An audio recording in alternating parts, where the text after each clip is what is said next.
Welcome, and thank you for coming. Tonight, we welcome to our campus.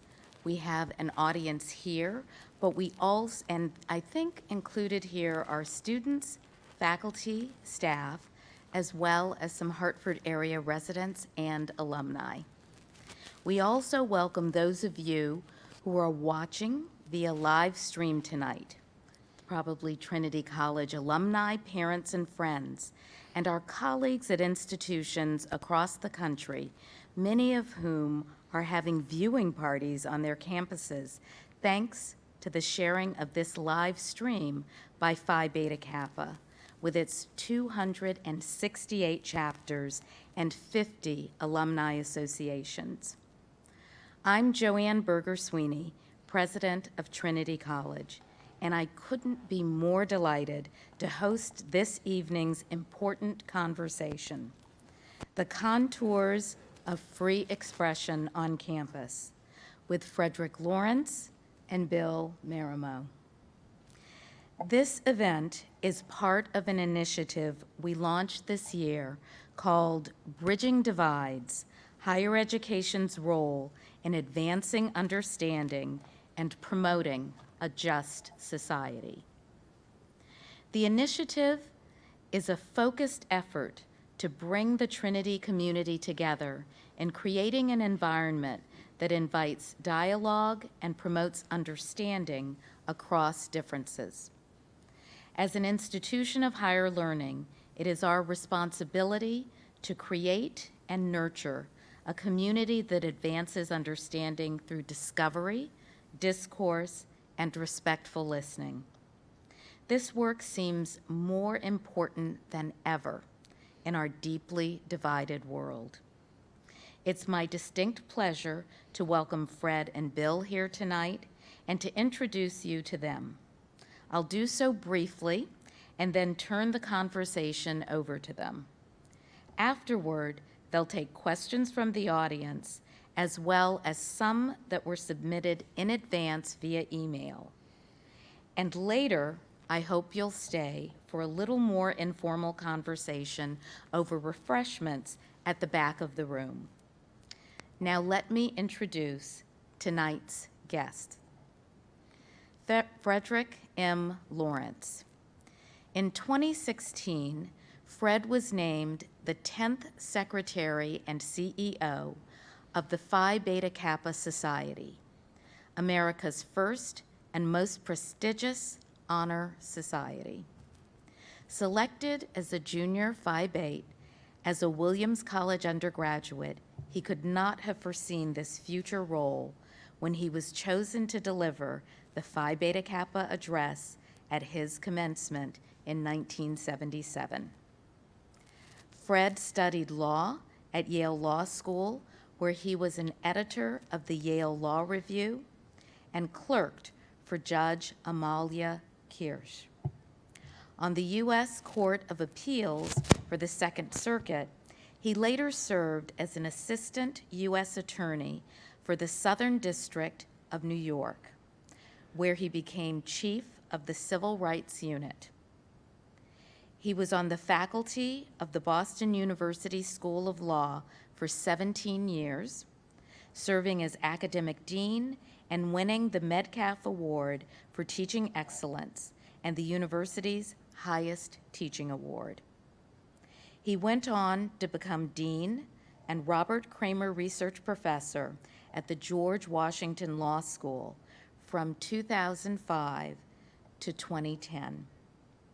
In 2011, Fred became the 8th president of Brandeis University, where he oversaw record-setting increases in admissions applications, undergraduate financial aid, and the endowment, and where he's credited with restoring fiscal stability and revitalizing the university's Rose Art Museum. Fred has published and lectured extensively on issues of free speech on college campuses and has testified before Congress on the issue numerous times. most recently before both the Senate Judiciary Committee and the House Committee on Oversight and Government Reform this summer. He is a trustee of Beyond Conflict, serves on the board of directors of the National Humanities Alliance and the National Commission of the Anti-Defamation League, and is a former trustee of Williams College and WGBH. The author of Punishing Hate, Bias Crimes Under American Law, Fred is one of our nation's leading experts on civil rights, free expression, and bias crimes. We're delighted that he's here to share his perspective with us this evening. William K. Marimow. Bill is a legend. Now editor-at-large and vice president of Philadelphia Media Network, he has served as editor or managing editor of major news organizations for a quarter century.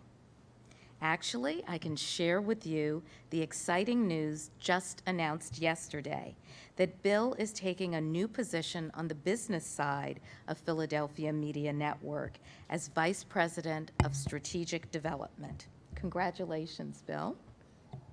After graduating from Trinity College in 1969 with a degree in English, Bill started his career in his hometown of Philadelphia as a reporter at the Evening Bulletin before joining the Philadelphia Inquirer in 1972. 6 years later, he and a partner won the Pulitzer Prize for Public Service for a series of articles that exposed abuses of power by Philadelphia police. Then in 1985, he won a rare second Pulitzer, this one for investigative reporting for an expose into the attacks of city police dogs on more than 350 people. From there, he went to the Baltimore Sun, where he served as a Metro editor, managing editor, and editor-in-chief during a period in which the Sun won Pulitzers for feature writing, beat reporting, and investigative reporting, and was named one of the nation's 10 best newspapers by the Columbia Journalism Review. After a stint as Vice President of News at National Public Radio, Bill returned to the Inquirer in 2006 as editor-in-chief. Along the way, in addition to the Pulitzers, he has earned 2 Robert F. Kennedy Journalism Awards, 2 Silver Gavel Awards from the American Bar Association, and awards from journalism's honorary society, Sigma Delta Chi. He studied First Amendment law as a Newman Fellow at Harvard Law School. We are enormously proud of this wonderful Trinity alumnus and equally grateful for his dedication and service to the college. Bill served as a member of our Board of Fellows and our Board of Trustees. And I'm happy to say that he served on the Presidential Search Committee that brought me here to Trinity in 2014. For his dedication and achievement, he has been honored with Trinity's 175th Anniversary Award, the Alumni Achievement Award, the Eigenbrot Cup, and in 2016, he received an honorary degree and served as our commencement speaker. Welcome, Fred and Bill, and I'll turn it over to you, what I'm sure will be a fascinating and very important conversation for today. Thank you.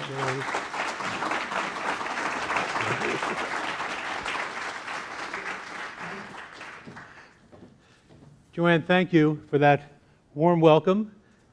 For me, I haven't been around Trinity as long as Bill has. In fact, this is my first time at Trinity since the fall of my senior year at Williams, when I regret to tell you I was here as one of the student leaders of the Williams College Marching Band. And the less said about that, the better, I suspect.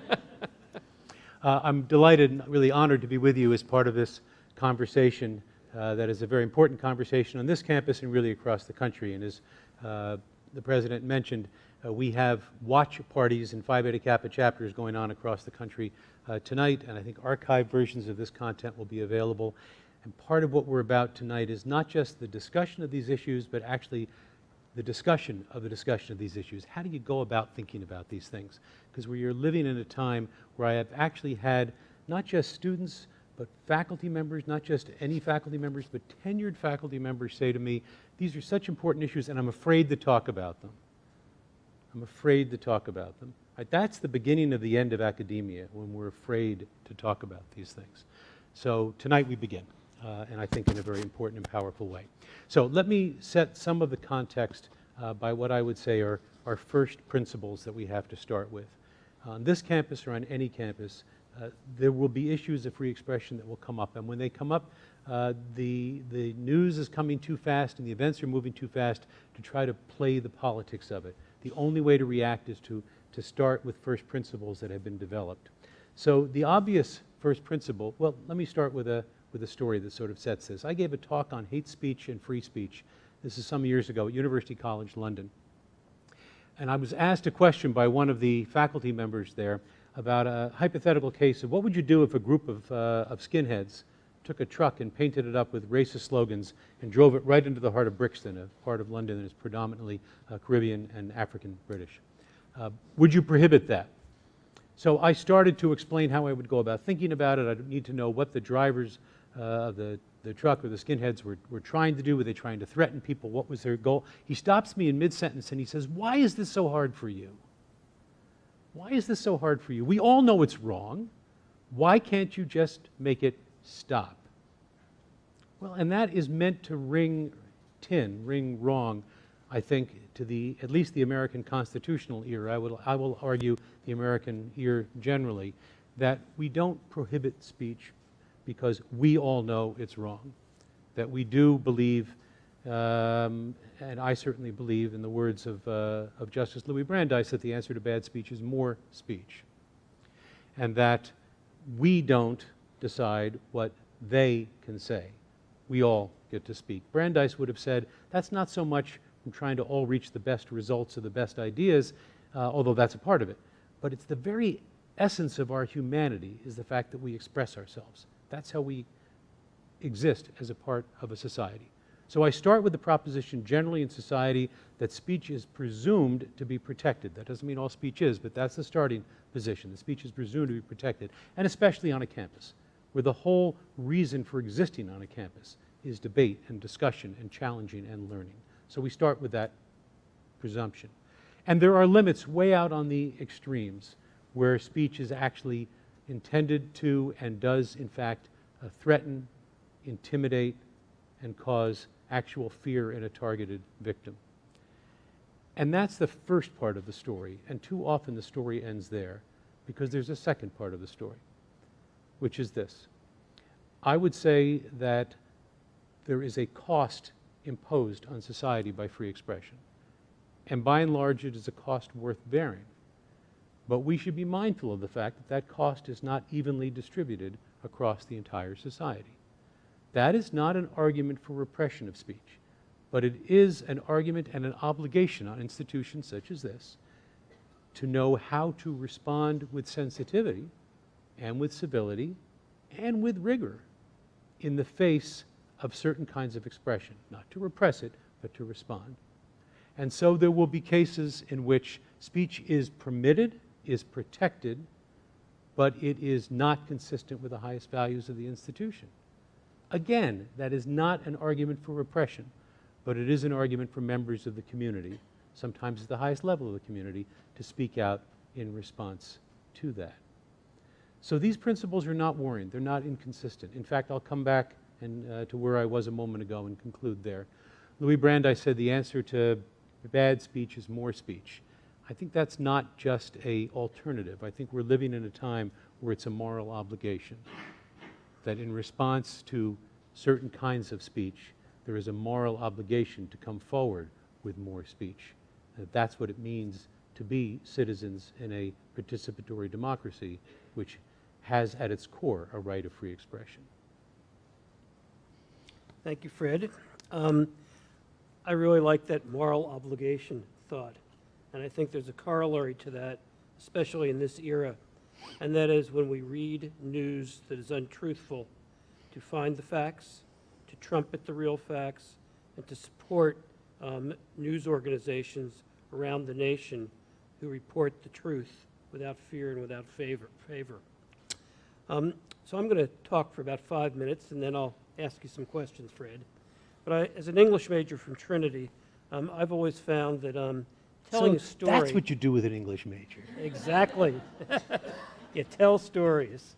And I've always found that it's better to tell stories that show rather than to tell and to pontificate. So the story I'm going to weave for about 5 minutes is about a Supreme Court justice who was born back in 1839. His name was Oliver Wendell Holmes. And how his life converged with a Hungarian poet and pacifist whose name was Rosika Schwimmer. But let me set the story in perspective. Holmes was a brilliant student at Harvard University, and in 1861, before he graduated, he enlisted in the North side of the Civil War. He was a staunch patriot. He was passionate about the war, and he fought bravely. He was wounded 3 times, first at the Battle of Ball's Bluff, where he was shot in the chest and nearly died, then at Antietam, where he was shot in the neck, and finally at Fredericksburg, where he was shot in the foot. He fought for 3 years. He got out of the war in 1864, but to the end of his life in 1935, he lived to be 93. Holmes always considered his experience in the Civil War as a seminal experience. After he died, his law clerks went to his home, and they were trying to inventory all his possessions. In his closet, they found a Civil War uniform with a piece of paper pinned to it in Holmes' own handwriting.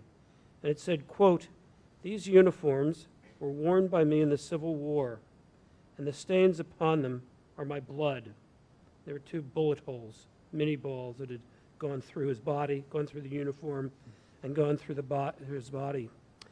So Holmes was a staunch patriot, a man who was very proud of his service and understood the horrific reality of war.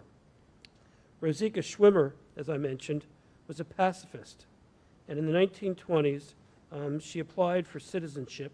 She was Hungarian, and in answering questions on her citizenship application, she wrote that she would refuse to enlist in the army and bear arms to defend her country because she believed in world peace.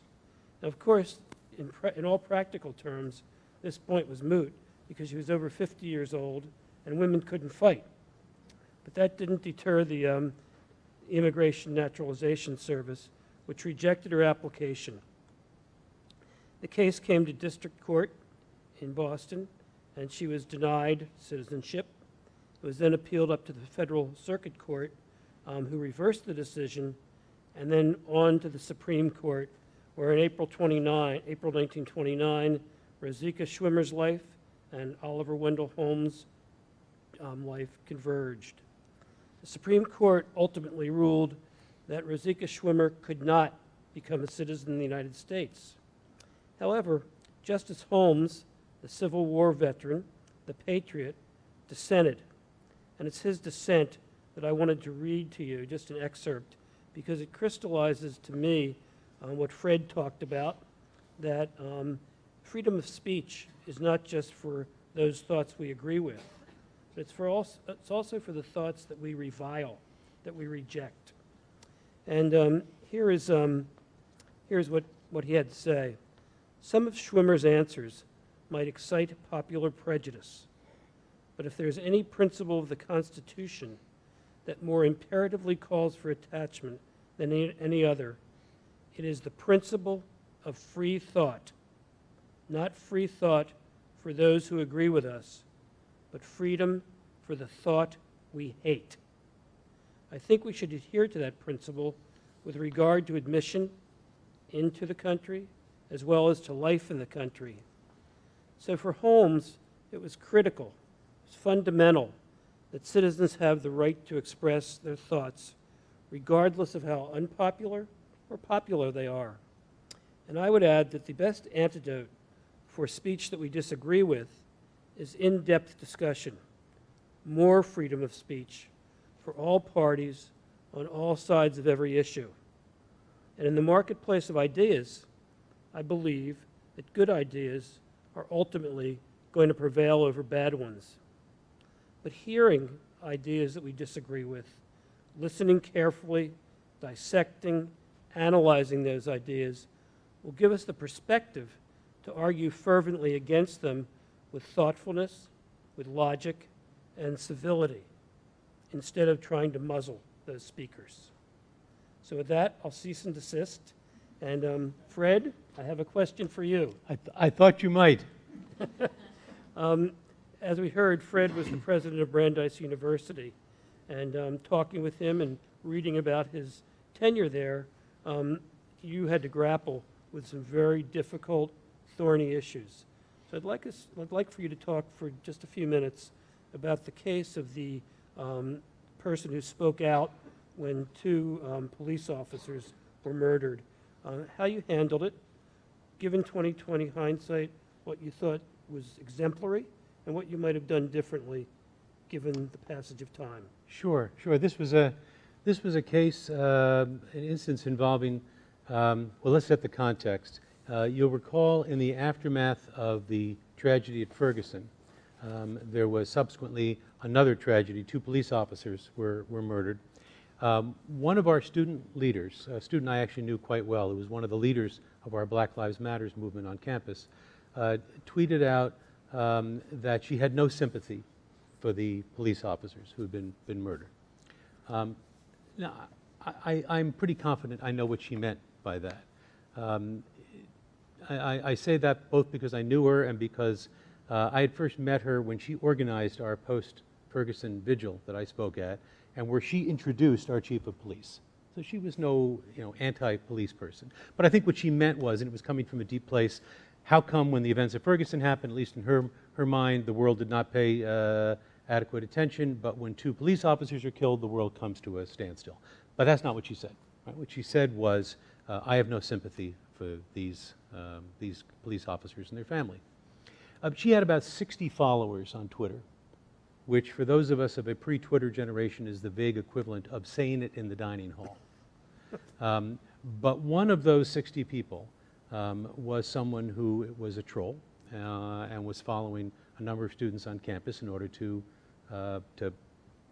cause trouble. And he picked up this tweet and he posted it on a heresy-chasing website, I guess I'd call it, a right-wing website, and it went viral. And so you can imagine what happens next. The world comes in 360, and Joanne will understand what happens next. The president gets lots of free advice. There are those who said she should be thrown out of school. She should at least have her scholarship taken away. I thought it was interesting that people had no idea whether she actually was or was not on scholarship when they said that. That was revealing in an interesting way. And then, of course, there were others who said that all that was called for was a complete, full-throttle defense of her right of free speech. And I felt that I was being presented with an impoverished choice set, that surely there was something that could be said beyond just saying she has the right to say that, but at the same time, defending her right to speak. So I resisted those who suggested she be thrown out of school, certainly, or even be sanctioned in any way, including financial implications for her financial aid package or the like, or any kind of disciplinary action. You do not sanction members of the community for their exercising their right of free expression in an academic institution, whether one agrees with it or not. Especially if one doesn't agree with it. Holmes had that part right. But what I did do was put out a statement of my own in which I said there will be no detrimental consequences for what she said. She has right of free expression. But I do too, as president of the university. And this university has values that we stand for, and I think the substance of expressing no sympathy for the family of 2 slain police officers is not consistent with the highest values of this university. Now you know what happens after that. You now get it 360 again. Almost nobody is happy with that response, because they used to say, as a sort of a tongue-in-cheek comment, that as university president, if you're getting equal grief from left and right, you've got it roughly right. The problem is not in a world of equal grief. The problem is in a world of pulverizing, where it's very hard to even hear the other side. So as the situation played out, it took a while to reach a point of stasis on campus. What do I think I got right? What do I think I got wrong? I think I got the balance on this one right in terms of my response to her. I think it would have been inconsistent with the highest values of the university at that time, at that moment, when the society was so focused on these issues, to say nothing about the substance of what she had said. I think a wise president does not call First Amendment balls and strikes on a daily basis. You pick your spots. And over the course of years, you may only do this once or twice. But you pick your spots, and you are allowed to say, this is what this university, this is what this college stands for. I certainly think I got it right, not sanctioning her for her speech. Lessons learned, looking back on it, probably trying to do more personal interaction with her, and calling her in might have been the better part. Those are delicate judgments at that point when the situation is quite that hot to the touch. I do know that this, by coincidence, happened to happen right around Christmas break, so people were actually not on campus as much as they might have been. That might have been a difficulty of being able to bring people in. But my view generally was to try to do this through dialogue and through building bridges. And the best piece, which I was not able to do in this case, to get people from different sides of it together, use the president's bully pulpit to get people together in your office, even better in your home. It turns out it's very hard to hate somebody you actually have broken bread with and you've actually met with. It's very hard to demonize somebody you've broken bread with. So a little more time, maybe we would have been able to achieve that. Fred, would there have been any value, in your opinion, basically convening a group, the faculty, the student body, to really follow up and discuss what had happened in the context of free speech on campus? Yeah, you know, there is sometimes, I mean, I think that the challenge with that is that you also want to make sure that those discussions are taking place in a way where you don't exacerbate tension, where actually you are increasing and making civility a core of how the institution operates. But of course, one way to do that is not just to get people together to talk about the issue generally, but to do what we do in a university, to study something together, to have some text that you come together on. It could be something as current as the specific thing that has given rise to the controversy, or it could be your Olive Wendell Holmes and my Louis Brandeis. Good. I've asked several people about this issue, and it's a hypothetical. But how would you feel if you were a university president and a conservative group on campus decided to have a discussion with Ku Klux Klan leaders, neo-Nazis, and other conservative philosophers who espouse their philosophies?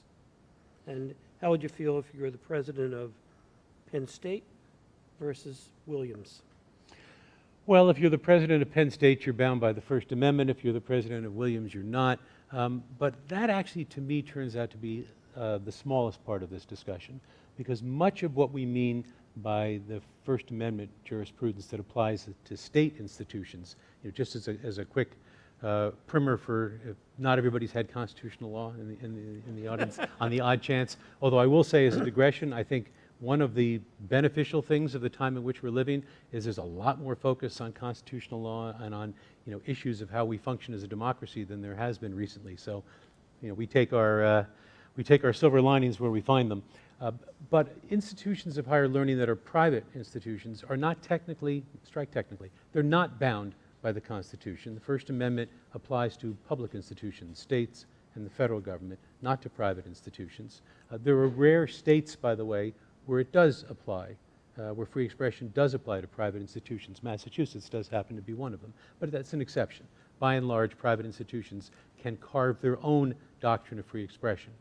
Most universities have systems of free expression that largely track along where the Constitution would go, which is to say to broadly protect free expression, to protect the right to express views, to publish views, to speak views, to write views. So whether it's Penn State or Williams in this case will probably matter less. So what do we do with the group that wants to have the Klan come? Let me answer your hypothetical with a story, and then I'll come back to your hypothetical. And this is actually a real story. This is not a hypothetical. This is when I was a trustee at Williams. I got a call from the president of the college at the time. Now he's president of Northwestern. And he said, I just got a very disturbing call from one of my Jewish students, the head of the Jewish Student Union, plastered on her dorm in her dormitory, her door in her dormitory, was a mock eviction notice meant to in residents with the eviction notices put on the doors of Palestinian families that are related to or suspected of being related to terrorists whose homes are going to be destroyed by the Israeli army. So this was an eviction notice put on her door that says you've got 24 hours to get out of your room, and otherwise everything will be taken out and your room will be destroyed. By the way, my favorite part of this is at the bottom it says, and all charges will be put on your student account. I thought that was inspired, actually. So he says, what do we do? I said, well, the first thing I'd want to know is who did it, but more important, what did they have in mind when they did it? Because I don't have enough facts yet to know exactly what happened here. I want to know what they were trying to do. He said, well, how would you possibly know what they were trying to do? So well, why don't we find out for starters where those notices got plastered? Was she the only one with one of those notices? Because if that's true, that's at least plausibly consistent with an attempt to intimidate her for particular religious reasons, and that could be a problem for you. If, on the other hand, and this is what turned out to be the case, every room in the entire dorm had gotten one, that sounds like a political statement. It may be one you don't agree with. It may be one that a lot of the students in the dorm don't agree with. But then it's a political statement. So the goal is to try to find out what's in the mind of the actor. Is this somebody trying to communicate a view, even a hateful one, or is this someone trying to intimidate? So if somebody is bringing even the Klan to campus in order to express and explore racist views, I would say that's one of those where I would permit them to speak. I think that probably is one. I'd need to know more about the context. This probably is one where I would feel obliged as the president to say that what they stand for is inconsistent with the highest values of this university. I think I would do that for two reasons. One is to broadcast to the world that we actually do stand for something. We stand for inclusion. We stand for a place of tolerance, and we stand for a place of building community. And the views that are going to be expressed are inconsistent with that, so I would make sure that the community and the world knows that. But also this goes back to what I said before, that the cost of free expression is not spread equally across the society. So I would know that there were certain members of my campus community who were feeling this more deeply and more acutely, who were feeling it not in a sense of empathizing with others, but a sense of being victimized themselves, who need to hear from the president, there are values to this institution, and this is inconsistent with it. And then the last piece I would do is I would absolutely insist that any speaker on campus has to be willing to stay and answer questions. And then I would say to whoever was bringing this problem to me, if you were my trustee, say, Fred, have you lost your mind? I would say exactly what I did in a similar context. Thank God it was not the Klan or neo-Nazis, but roughly similar. I said, trust my kids. Let them ask questions. If they get to ask hard questions of these guys, their views will collapse of their own weight. Of all of their views, these white supremacists, of all of their views, the only thing they're right on is their right to speak. Why frame the question around the only thing on which they're right? Let them speak, make them defend their views, and then it will collapse of its own weight. Good. Let me add one more piece to the equation. Oh, that wasn't hard enough? You want to give me a hard one now? Yep. Let's say you, as in your inestimable wisdom, have said it's okay for them to speak, and then you discover that 3,000 both students and sympathizers from the Jewish Defense League, the ACLU, and others are coming and promising to drown out the talk. And your campus is a campus maybe of 1,500 to 2,000 people. What are you going to do then? All right. Well, now there are two pieces of that. There's an easy piece and a hard piece. So let me start with the easy piece. If the event is going to be held, that means the event can go forward, and you've got to be able to create an environment where people can talk and be heard. Right now, you and I are able to talk in front of this audience, and I'm quite sure there are some people who are thrilled with what I'm saying. I bet there are some people who are a little less than thrilled with what I'm saying, but nobody is standing up and disturbing our ability to speak. So you can't permit that. Now comes the harder part. There's another obligation to maintain safety on campus. And what do you do in a situation as UC Berkeley has experienced and other campuses have experienced where there are bona fide, credible threats of safety on campus, where Berkeley, in an extraordinary moment that sort of went by too fast in the public imaginary, I think, partially because news stories go so fast now you can barely hold on to, which is the crisis du jour. $600,000 was spent by UC Berkeley to maintain safety on their campus for Milo Yiannopoulos to come and essentially give a vacuous speech that nobody even came to listen to. $600,000. I don't think I have to tell anybody in this room what those kind of resources mean to a university, particularly one like UC Berkeley, and this is all public, they're having financial troubles and that they're dealing with. Where's that money supposed to come from? So what do you do in that situation if there's actually credible reason that there's a threats of violence on campus? Then you borrow another doctrine from constitutional law called regulations of speech by time, place, and manner. And you can say that this speech will go forward, but we'll do it in a way that is consistent with safety on campus, and at some point is consistent with the financial ability of the campus to manage. Because now, if you're Penn State, at least you've got a big police force. If you're Williams or if you're Brandeis, I mean, my public safety guys were my heroes. I loved every one of them, but they're not equipped to handle that kind of an event.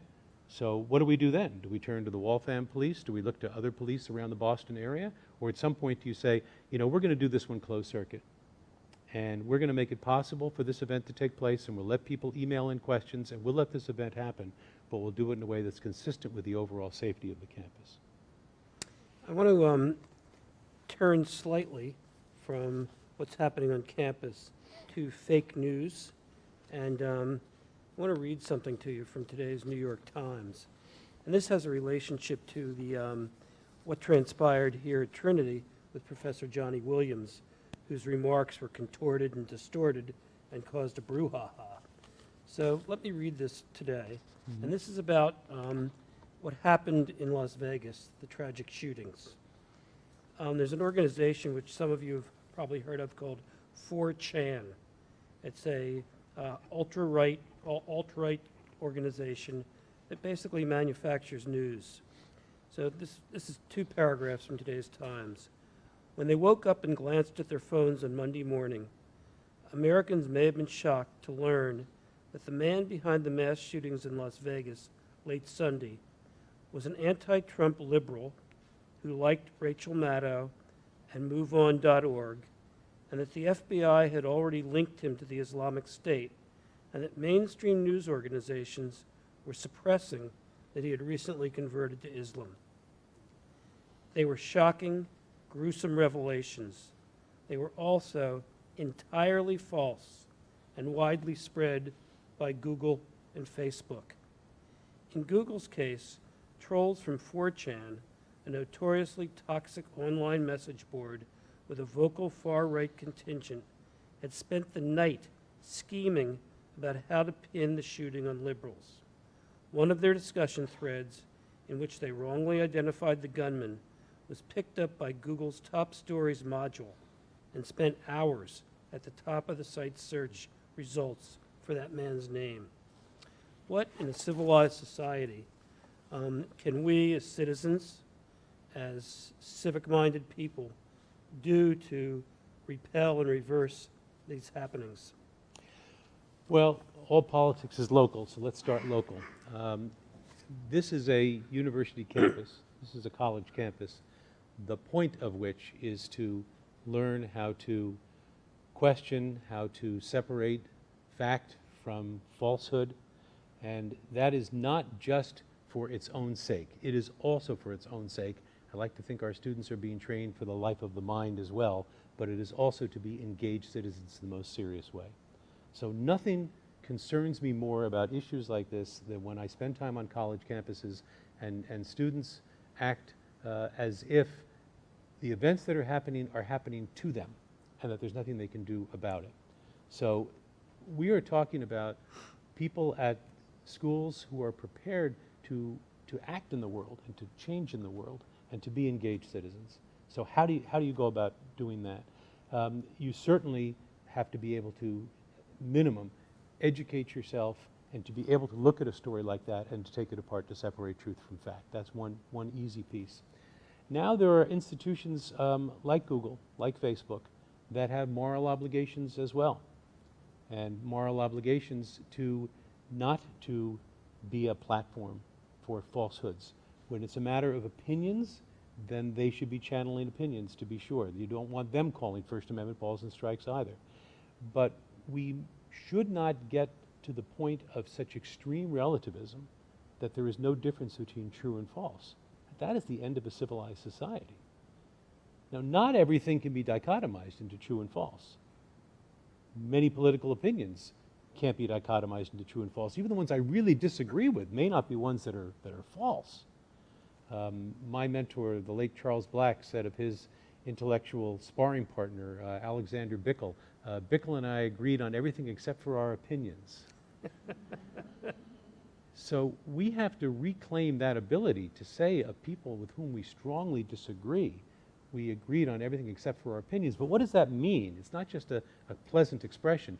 It means that we are committed to the same method of truth-seeking and the same method of inquiry and the same method of how we put an argument together.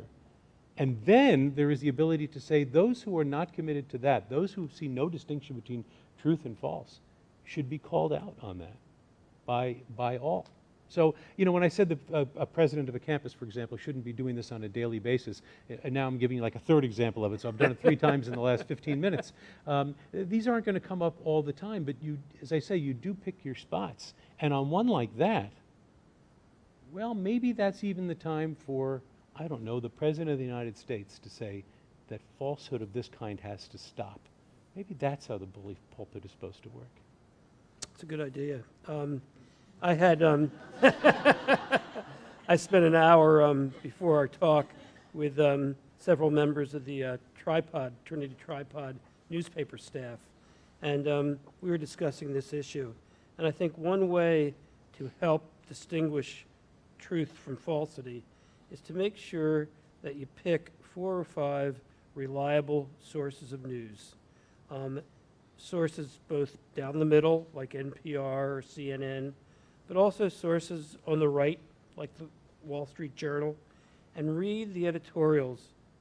Listen to the editorials on both sides of the equation. Today, in thinking about our talk, I read the entire Wall Street Journal editorial page and the entire New York Times editorial page.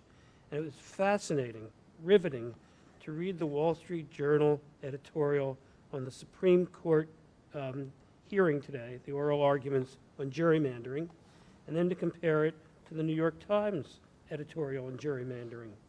I believe that any intelligent person would have found merit in both sides of the story. It was fascinating. And I would urge all of you, as you seek the truth, don't just look for the truth in those publications that reflect your sympathies. Look for the truth by looking at both sides of the argument and then trying to determine where the truth lies. So what can we do beyond that in terms of fake news? Is there anything that we can do on a campus? Should we be teaching courses about that? I think the entire campus is about that. It's not just, I mean, I guess the idea of a course about truth-seeking, I'd like to think it's a curriculum about truth-seeking. You know, the fact, I was thinking when you were talking about, you know, there's truth in both of these, so what do we mean by a truth proposition? If you asked our science colleagues, they would talk about it in terms of the whole notion of refutability. When I make an assertion as a scientist, I say, here's a way you can test it. And if I can't describe that, if I can't say here's how you could test it, then what I'm saying is incoherent. Or it's not incoherent, but it's sort of a belief state. It's not a truth state. So something as basic, as today, Einstein's general theory, he articulates as a refutable principle the famous story of the solar eclipse, that if he's right, light will be bent in a certain way and you will actually observe the difference and you'll be able to demonstrate the truth of it. Now, as he said that, one wonders, did he think to himself, or at least I hope so? Probably not. Actually, the story is told that when the solar eclipse did validate empirically the general theory of relativity, and they said to Dr. Einstein, aren't you gratified by this? He says, am I gratified? He said, I'm gratified for the good Lord because the theory was true. Obviously, he was being mischievous when he said that. He knew that to articulate as a theory, it had to be refutable. And he knew something else, which is actually even more provocative, that to say that it's true is actually not a final statement. It's a process. It means it explains the data as best as we have them now. And over time, we'll continue to try to explain more things. How do you make a similar kind of argument in the social sciences or in the humanities? I think these are things worth talking about on a college campus. But in all ways, when I make an assertion, I have to say, and this is what it should be able to explain. And then you should be able to say, well, but it doesn't explain that case. What would you do in that case? I mean, in a sense, you tested my theory by giving me a very unpleasant case involving neo-Nazis or Klansmen, precisely to see, how does the theory work? And then I responded to that. And this conversation doesn't end tonight. A week from now, you'll send me another email, and in a month from now, you'll send me one, and I'll say, shoot, I think I messed it up. And through that process is what we mean by a truth proposition. Well, I'm going to have one more question, and then we'll turn it over to our excellent members of the audience. And I hope you guys have lots of tough questions for Fred. He's ready. You can ask Bill hard questions, too, if you want. I like softballs right over home plate, especially about journalism. So this is my last question, and this goes from the theoretical to the actual. As a president of the university, what happens when, as at Middlebury, with the visit of Charles Murray, things get out of hand, a crowd of students drowns out the speaker, as the speaker tries to leave campus, the professor who sponsored the speaker gets physically hurt, there's violence, and it is really outrageous tumult, probably illegal tumult. How does the president react in terms of both handling the students and public statements? You go back to first principles. We are educative institutions. We are not punitive institutions. That doesn't mean people sometimes don't wind up being disciplined or punished in an academic institution, but we don't exist for that purpose. Let me digress for a second. Dwight Eisenhower was a famous strategist. He was famous for thinking in terms of mission and goal, strategy and tactics. And on his desk during the Second World War, he kept a chart of goal, strategy, tactics. And the goal was win the war. And he said whenever he had a hard decision to make, he refracted it through the lens of how is this helping me, or is it helping me win the war? Now, when I've told that to faculty members or trustees, they sort of nod like, well, of course, and where's this man going with this? And I say, what's our version of win the war? We better have one. What's our version of win the war? Right? My version of win the war is the creation and the discovery of knowledge and the transmission of that knowledge through our teaching and our scholarship for the betterment of our local, national, and international communities. So when something like that happens, you refract it through that lens. Now, sometimes if students have so completely violated the norms of the institution, in the case of Charles Murray, where they're students, and by the way, sometimes these are students and non-students. A lot of this gets elided in the press too. But if there are students who are involved in physical violence against the speaker to campus or anybody on campus, then obviously there have to be consequences. But that's not the starting proposition. And I've had this discussion with a number of people who say, you'll never accomplish anything that way. There've got to be rules and there's got to be sanctions. People have to be punished. That is not what universities and colleges exist for. At the end of the day, till the moment they are excluded from the institution, and only for the most serious reasons should students be excluded from the institution. To the moment that happens, they are our students, and it is our obligation to educate them. And so even this process has to be seen through the lens of how are we educating them. And how do you then recreate an environment of civility so that a place like Middlebury can bring someone like Charles Murray to campus? Well, I think the answer is that is another place where the president has to, and not just the president, I mean, speaking now of the president as one person, but other campus leaders have to articulate what are the values of the campus. I mean, Middlebury is a good example where I don't think most people at Middlebury said, yeah, that's what we stand for. You know, beating up people on the way out of a lecture hall, that's the Panther way. You know, I just don't think that's the way that, and I know you guys are the Banthams too. It's a sort of, one of my idiot savant talents is knowing the mascots of small colleges. They don't think that at Middlebury. I think most people thought something went terribly wrong when that happened. So you articulate the norm, and then you do go right into the teeth of it, and you, I don't know, maybe what you do is you find somebody who's thought about the subject a lot, and you find one of your trustees who's a Pulitzer Prize-winning journalist, and you ask him to come talk about it. Maybe that's what you do. Touche. Well, why don't we take some questions from the audience? The tougher, the better. And don't be shy. And I know we have some student journalists, so I'm depending on you guys too. So.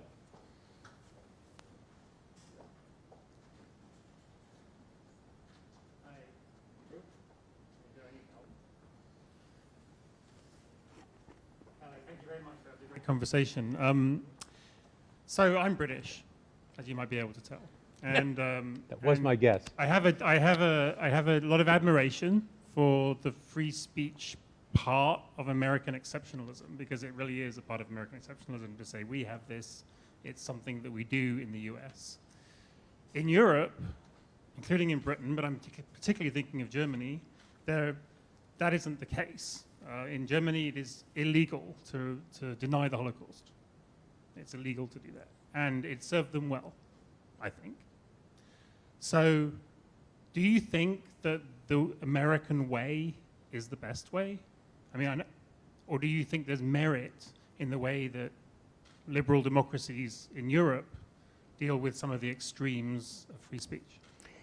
I think it's the best way for America, but I do think it's highly contextual. I'll give you the following example or story with this. I spoke at a conference on the one-year anniversary of the assassination of Prime Minister Rabin that was held at Hebrew University in Jerusalem. The scholars were Americans, British, Germans, and Israelis. And the topic was violence-conducive speech, not violence-threatening speech, which most everybody would agree at some point can be criminalized. I mean, conspiracy talk, literal incitement at the point of criminal violence. But this was violence-conducive speech, violence that gives rise to a climate that would encourage a speech that gives comfort to that. Interestingly enough, it was the Americans, to a certain extent the British, who had the position of by and large being speech protective. It was the Germans and the Israelis, both, more willing to repress that speech, because it makes sense. Those are the two legal systems that grew up after the Second World War in the shadow of the Holocaust. One of my German colleagues at this conference afterwards said to me, I'm willing to bet that if there were brown shirts marching up and down Fifth Avenue throughout the 1930s and 40s, you would not have the same views of free expression that you have. And I told him, I suspect you're right, that on some level these things are contextual. It is against the law in Germany to fly a swastika. It is not against the law in this country to fly a swastika, and I don't think it should be against the law to fly a swastika. I think that the community should act with revulsion. I think a civilized community should push back on that, and that is going to be, in my view, the best protection against neo-Nazism that will ever come. As Learned Hand said, when the spirit of liberty dies in the hearts of men and women, then no constitution can save it. But we didn't live through 12 years of the Third Reich. Germany did.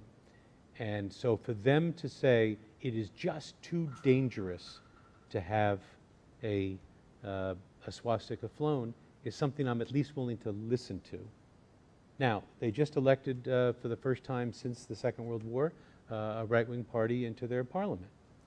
Had the law been that you may not vote for members of that party and they may not sit in parliament, I think that would have raised very different questions. And interestingly enough, that is not the law in Germany. But just to put a final point on this, we are the outliers. We, the United States, are the outliers on our treatment of hate speech. There is much more aggressive legal right to repress hate speech in Britain, as you say, in Germany, in Canada, in New Zealand, in France, in Italy. And I would not say those are not liberal democracies. I think they have different histories and different legal cultures.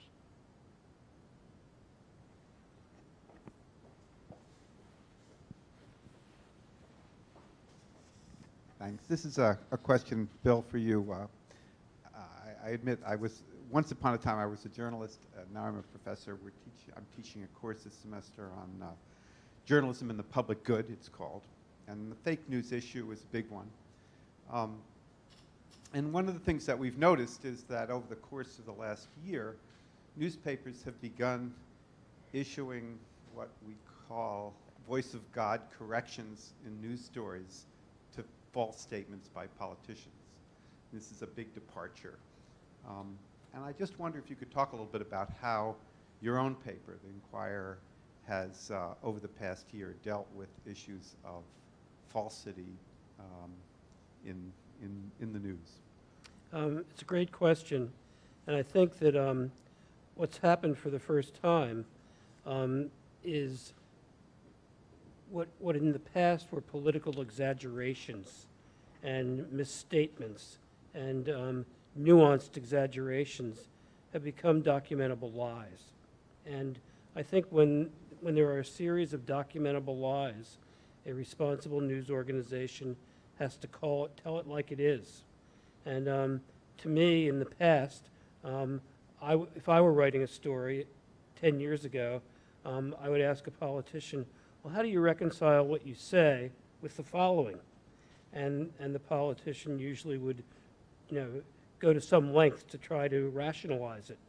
But so many of the things that our president has said lately are documentably untrue that for a news organization like the New York Times and the Washington Post, they have to tell it like it is. And I think a lot of the fact-checking of news organizations during political campaigns has helped the citizenry see truth versus falsity, nuance versus blatant misstatements. So it is shocking, I think, because it's something that hasn't been done in the past. I can remember writing stories that began an apparent contradiction of his previous public statements, when in fact he was lying. I can remember the mayor of Philadelphia once got 26 free men's suits, $500 a suit, and never reported it on his ethics statement. At the time, that was about 20% of his salary. When I went to see him, this is what he said. Listen carefully to the words. I never asked for any free suits. I never expected to get any free suits. And whenever I was billed, I paid. 3 years had gone by. He'd never been billed. That is what I call the lie of the technical truth, where every word is technically true, but it's calculated to deceive the listener, and it deceived me. And so the lead that I wrote the next day, when I discovered that he hadn't paid, was in an apparent contradiction of previous public statements, instead of in an outright lie. So things have changed. It's troublesome, but it's also troublesome that there are so many misstatements of fact. And I admire the Times and the Washington Post for telling it like it is. Just to add a word on that, there's a cogent theory that says the freedom of the press in the First Amendment is best understood as part of a system of checks and balances as established in the original constitutional structure. We typically think of checks and balances in terms of the three branches, the federal government and the state government. But in fact, if you think about the Constitution as a civil society creating document, it actually creates protection for religious institutions, for the press. It actually was designed to set up other sort of pockets of accountability and authority in the society, precisely to be checks and balances on other kinds of power in the society. So in that sense, the freedom of the press is not just a right that comes, but actually a set of obligations to the media to play that role of checking and balancing other sources of authority in society.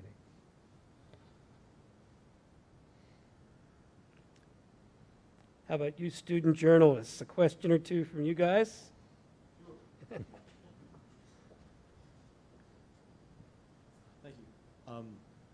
College, and from a journalistic standpoint in a college setting, this is a really unique social ecology in that we all live and work in the same place, which can, and we have experience with this at our paper, and I'm sure other places do as well, issues where the public and private spheres often overlap and those lines can become confused and blurred in certain ways.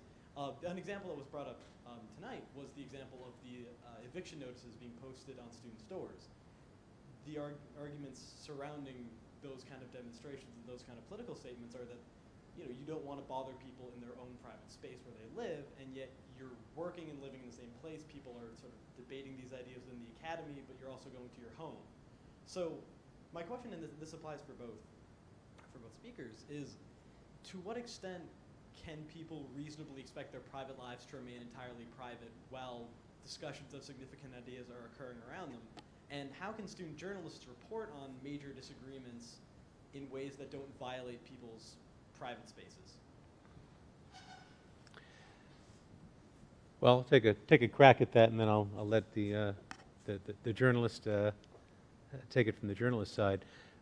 To a certain extent, it is a different context, and that gives certain opportunities that the college community has that other places wouldn't happen.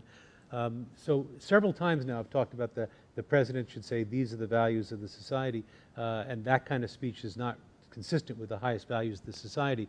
I would want my dean of students, my provost, my president to say that from time to time. I would not be nearly so comfortable with my mayor or my governor saying, those words are not consistent with the highest values.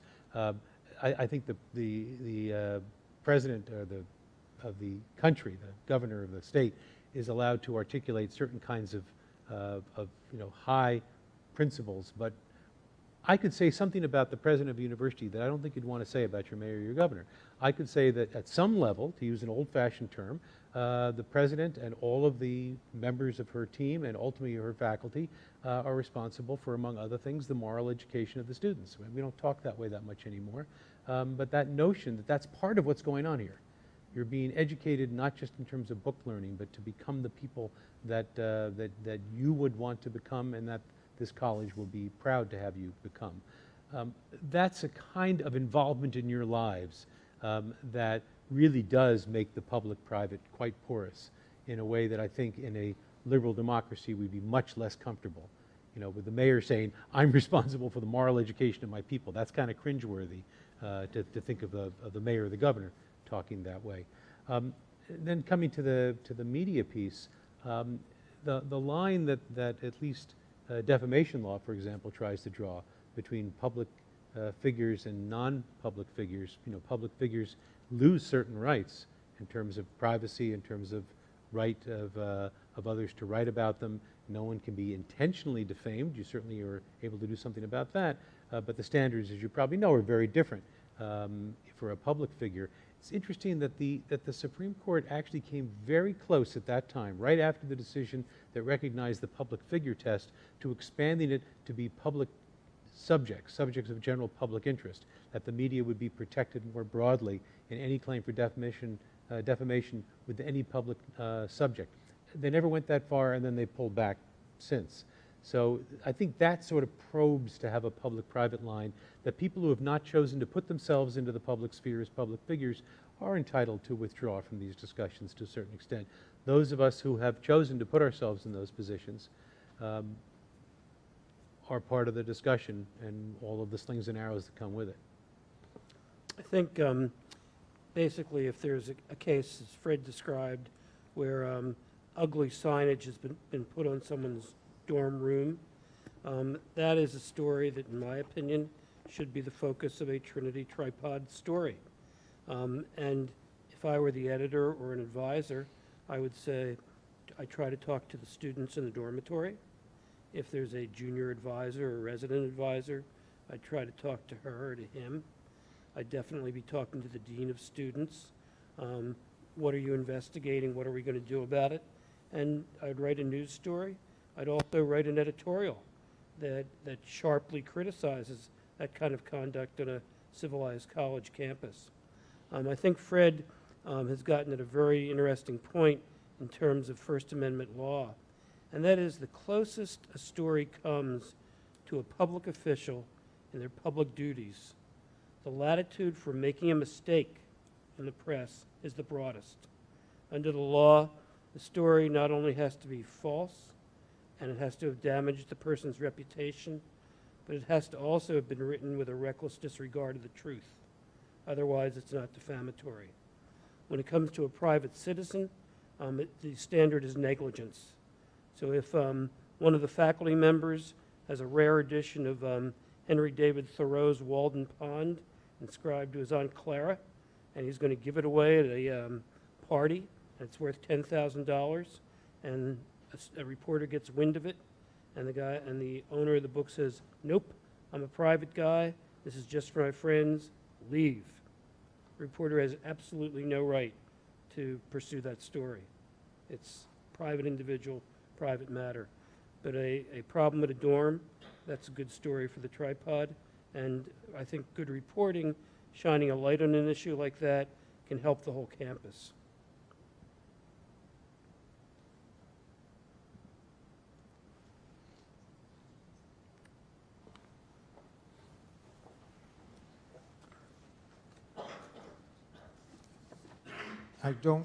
First of all, thank you both for your wisdom tonight.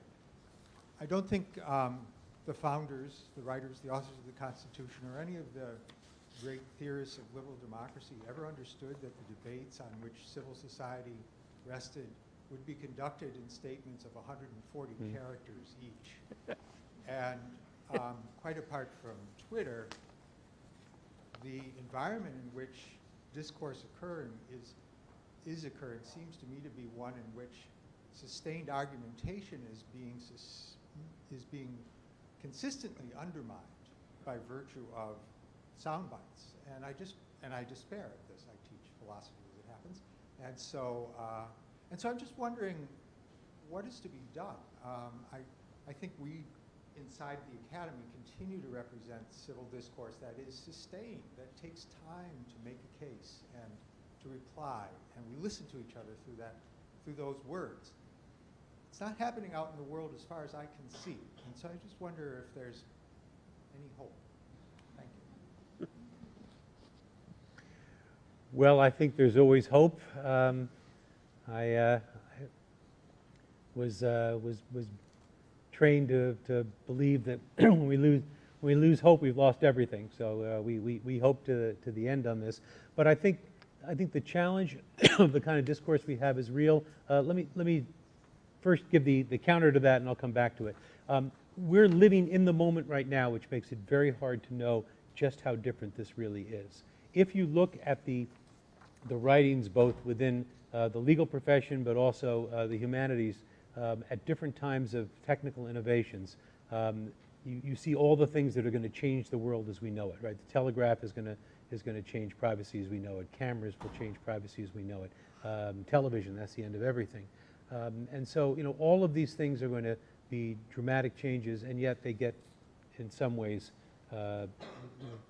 brought together, and we move forward. So we're too close to this one to know, what happens. Having said that, it does feel different, and I can't tell if it's just because it's close to me too, or because this one really is. No, the founders weren't thinking about Twitter. They weren't thinking about a 24/7 news cycle. They weren't thinking about the ability to do subliminal, not only advertisement, but through bots to be able to change the discussion, to be able to get something that's to the top of the Google page that is not only false, but is known to be false by the perpetrators, and I'm using that word carefully, by the perpetrators of these stories. This is not somebody who's got a different view that I happen not to share. These are people who know it's false when they do it, and they are able to make that spread in a way that's far wider than anything that could ever happen before. I guess the hope has to be the same thing that makes it possible to spread it makes it possible to combat it. And it's necessary to fight back in that sense. I think Brandeis, when he said the answer to bad speech is more speech, also probably understood what technology could mean. The fellow who tried to shovel sand against the tide never really got very far with that exercise. So it seems to me that we need to deal, as we do within these within these same innovations. But part of it, I think, this comes back to the question about the press. How do you adapt to the fact that you have a culture now where it appears to be, at least in some measures, acceptable to say things that the speaker on some level knows not to be true?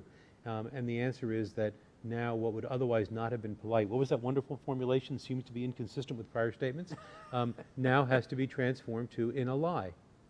I mean, I'll admit it, the first time I saw, the president lied in the New York Times, it did kind of take my breath away. New York Times doesn't say things like that, right? The New York Times took years before it would refer to women as Ms., for God's sake. This is the New York Times, the gray lady. So the New York Times is now prepared to say lie when it's a lie. So I think that's the answer to your question, that you do have to combat it in a more serious way. And you do have to expose this in a way that is now happening. I think the fact that Facebook was used or misused the way it was during the election is to the embarrassment of Facebook. Facebook's cooperation with the governmental investigation right now is not something we should take lightly. That is something they resisted. So I think in many ways you're seeing things change that way. A final Louis Brandeis quote, it was also Louis Brandeis who said sunlight is the best disinfectant. And to a certain extent, exposing what's going on for what it is won't influence everybody, but it will influence some. Do we have hope? I believe it will influence enough. I think this gathering tonight is a good example of what we should be doing around the nation and around the world. A civilized, in-depth discussion, an exchange of ideas that really elevates everyone's understanding and knowledge and gives us a chance to discuss potentially inflammatory issues in a civilized, thoughtful way. I personally post on Facebook almost every day, and I tweet, but I do it only for one reason, to promote good Inquirer work. And I think the web has both great advantages and beauty, but also great disadvantages. And I sometimes wonder, which outweighs the other the most, because now everyone is free to opine, and they can opine to thousands or tens of thousands of people if they attract the right audience. But the dangers are the dangers that I read to you from the New York Times story. The idea that a small cabal of people would insidiously plot how to create a false impression is repugnant. And 20 years ago, that couldn't have happened with the speed or effectiveness of today. I'm going to read a question from one of our remote viewers.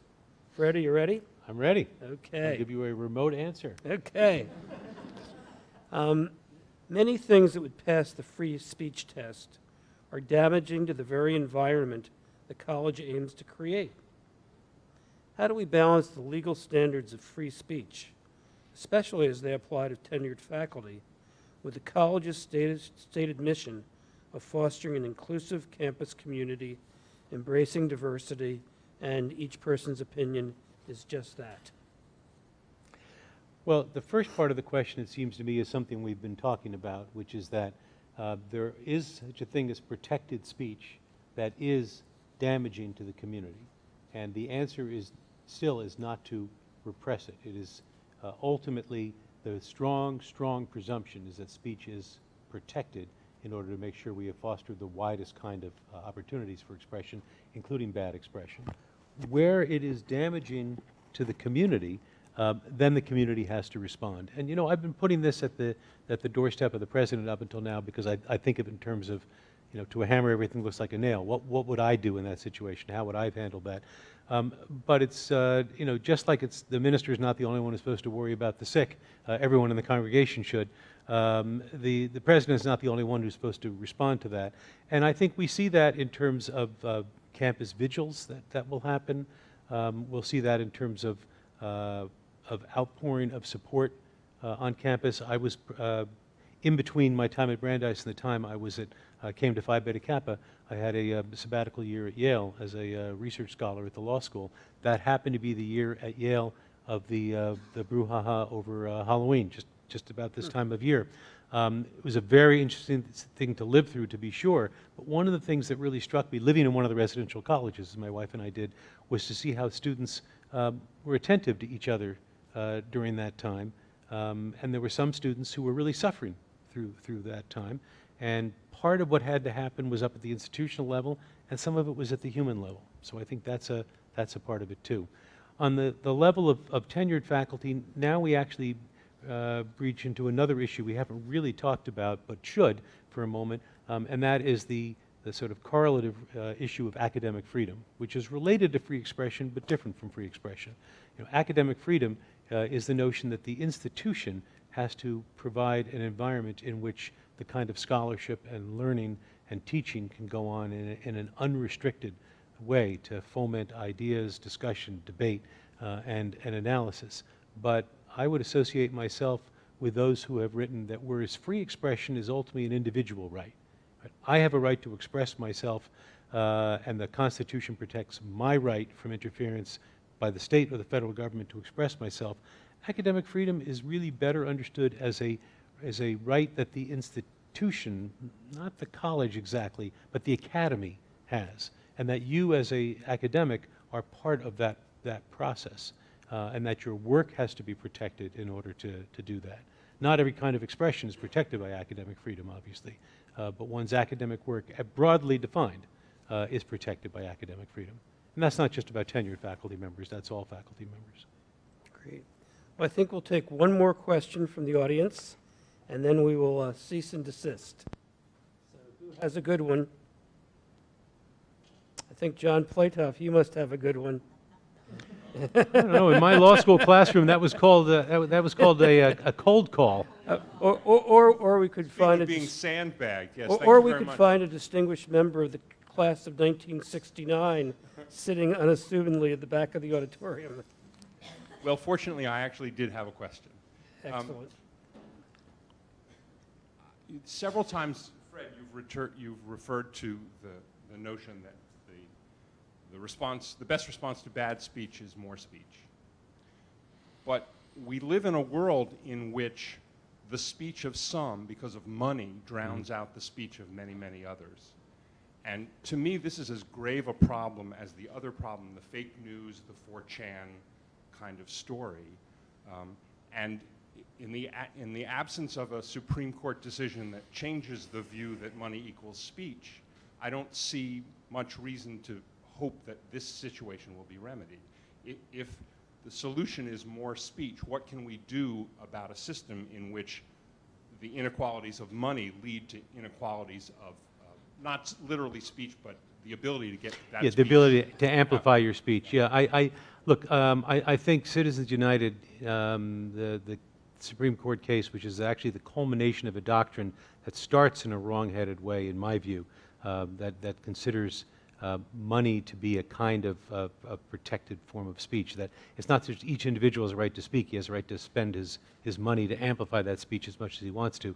I think it leads to a sort of inexorably to this result, which is inconsistent with liberal democracy. And I think the dissenters in Citizens United got that one right. I think we've already seen the consequences of it, and I think over time we'll continue to see the consequences of it. The hope springs eternal on that. Just as a digression, you will note that Bill and I both started with two of the giants of First Amendment jurisprudence, Oliver Wendell Holmes, Louis Brandeis. But if this discussion were taking place during the 1920s and 1930s, they were most famous in First Amendment decisions for the tagline that said, Justice Holmes and Brandeis dissenting. They were routinely dissenters until the law begins to change. So who knows what happens over time with it changing. So that's the first thing I would say is I agree with you that Citizens United was wrongly decided, and that in the fullness of time it may yet collapse under its own weight as I think an argument that ultimately does not bear up to logic of the structure of a constitutional system. The other piece I would say until that day comes is that although you're right that you can amplify in many ways with money speech, here's where technology actually plays a very constructive role. there are very cost-effective ways now of being able to amplify one's views widely. And there are pernicious aspects of that, as we've been talking about. But just as there are pernicious aspects of that, there are positive aspects of that. And I can tell you, bringing everything sort of closer to home, one of the things that we've been very engaged in at Phi Beta Kappa, in addition to our free expression work, is our traditional work advocating for the arts and humanities and sciences, which these days, among other things, means advocating for federal support for the National Endowment for the Humanities and National Endowment for the Arts. One of the things that we tell our chapters and tell our student members of chapters is that it is surprising how small a number of well-written and non-identical communications to a member of Congress or even a senator on the same issue will get that member of Congress's attention. So people think you need millions of dollars to get attention paid by a member of Congress.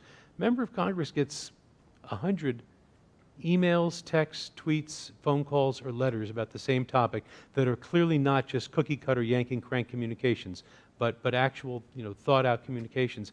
Some staffer is going to walk in and say, hey, boss, there's something going on in the district. We've got to pay attention to this.